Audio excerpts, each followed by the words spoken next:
राधे राधे, जय श्री कृष्णा। एक राजस्थान मेवाड़ उदयपुर की कहानी सुनेंगे। एक राजा थे, उनके किसी मंत्री के मन में खोट आ गया और राजा को धोखा देने लगा। और जो भी राजा अपनी रणनीति बनाए वो दुश्मन को जाके पहले बता दे। जब राजा किसी पे चढ़ाई करे, उसकी फौज किधर से जाएगी, किस किले में किधर से प्रवेश करेगी, तभी वो अगले दुश्मन को पहले जाके बता दे।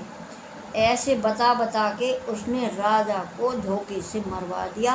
पूरे सैनिक सारी उसकी फौज खत्म हो गई। अब रानी गर्भ से थी। कुछ दिनों के बाद रानी को एक बेटा हुआ, नाम रखा गया उदय सिंह। अब वो दुष्ट मंत्री राज का अधिकारी बन गया और अब उसने रणनीति बनाई कि उस सपोड़े को ख़त्म कर दो, फिर ये राज हमारा। और ये जब उसने रणनीति बनाई, कुछ विश्वास पात्र का वहाँ आदमी सुन रहा था और उसने आकर इसकी सूचना महल में दे दी। जब महल में ये सूचना आ गई तो जो रानी थी उसने अपनी धाय पन्ना धाय को बुलाया। और पन्ना धाय कौन थी? जो बच्चे का लालन पालन देखभाल करती थी। और रानी ने पन्ना धाय से कहा, देख बहन, मैं इसकी जन्मदाता माँ हूँ, अब तू इसकी कर्मदाता माँ है। इसका जुम्मा तेरे ऊपर मैं सौंप के जा रही हूँ। अब इसके ऊपर बहुत बादल मौत के मंडरारे, इसकी रक्षा तेरे हाथों में। पन्ना धाय ने कहा, देखो रानी साहब, मैं अपनी जान पर खेल के इसकी रक्षा करूँगी। और इतना कहते रानी खत्म हो गई। और जब ही पन्ना धाय ने क्या करा कि पन्ना धाय को भी 2 महीने पहले एक बेटा हुआ था। पन्ना धाय ने अपने बेटे के कपड़े तो राजा के बेटे को पहना दिए, राजा के बेटे के कपड़े अपने बेटे को पहना दिए। और उनका खवाना प्याना सब पन्ना धाय करती। और पन्ना धाय को आज ये पता चल गया कि वो कभी भी दुष्ट यहाँ आ सकता है। तो पन्ना धाय ने क्या करा कि पहले बच्चों को हल्की सी ऐसे चम्मच में घोल के अफीम देते थे कि जिससे बच्चा ठंड से बच जाए और नींद भर के नींद ले सके पूरी, और बच्चा खूब देर आराम से सोए। ये सभी करते थे पहले, मैंने भी देखा है और सब करते थे ऐसे। सब इतनी सी जरा सी उसे घिस के बच्चे को, दोनों बच्चों को वो नशा करा के दोनों बच्चे सुला दिए। और जो अपना बच्चा था वो राज सिंहासन पर, सोने के सिंहासन पर सुला दिया। और जो उदय सिंह था रानी का बच्चा, वो एक अपनी बांस की टोकरी, कूड़े की टोकरी में सुला दिया। ऊपर से कुछ कूड़ा रख दिया और जैसे दुष्ट आया और उसने अपनी टोकरी अपने सर पे रखी, मानो ये कूड़ा फेंकने बाहर जा रही है। और उसने ललकारते हुए पूछा कि उदय सिंह कहाँ है। और उसने उस सिंहासन की तरफ हाथ कर दिया जिस सिंहासन पर उसका बेटा सोया हुआ था। और वो टोकरी लेकर बाहर निकल गई। क्यों निकल गई? कभी ममता में आकर मेरी चीख निकल जाए। और वो उसे कहाँ ले गई? वो एक खंडर महल में कुतिया ब्याई हुई थी। और पन्ना धाय उसको रोज़ ब्याई हुई कुतिया को हलवा खिलाने जाया करती थी।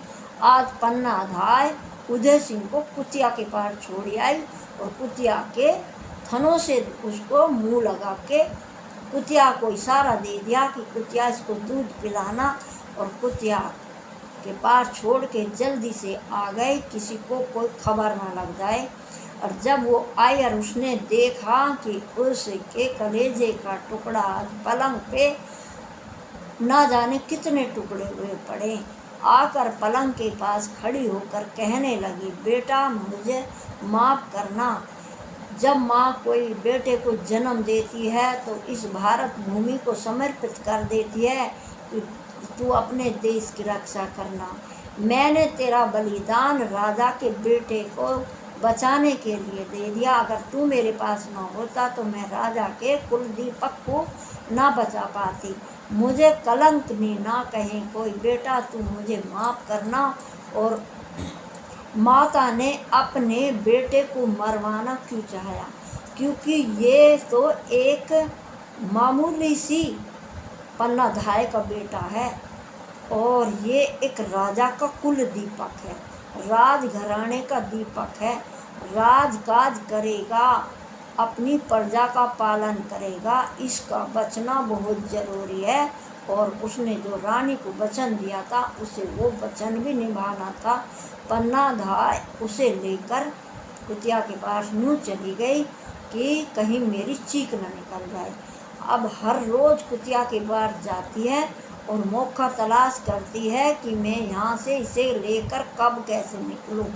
तब उसे एक दिन मौका मिल गया और वो उदय सिंह को लेकर बांस की टोकरी में अपनी मायके में छोड़ आई और मायके में कह आई कि इस बच्चे का पालन पोषण ऐसे करो किसी को इसकी भड़क ना लग जाए। पन्नाधाय आती रही जाती रही, जैसे जैसे उदय सिंह बड़ा होता रहा उसे सारी राजकाज की बात बताती रही। अब उसकी जो राज घराने के बच्चे अपनी प्रैक्टिस करते हैं, तलवार सीखना, निशाने दागना, बंदूक गोली के जो ट्रेनिंग होती है, अब पन्नाधाय ने उसकी ट्रेनिंग शुरू करवा दी कि ये भी राजाओं की तरह राजकाज करने की सब कला विद्या सीख जाए। और जब उदय सिंह सब काम में निपुण हो गया तो घोड़े पर सवार होकर अपने उस महल में आकर गरजा और आते उस मंत्री की गर्दन उड़ा दी और अपनी राजगद्दी पे पुनः अपना स्थापन करके बैठ गया उदय सिंह, जिसे आज हम राजस्थान में उदयपुर नाम से जानते हैं। वो थी एक पन्नाधाय की देन। कहते हैं कि पन्नाधाय का नाम महाराणा प्रताप से जुड़ा हुआ पन्नाधाय का नाम अमर है। राधे राधे, जय श्री कृष्ण।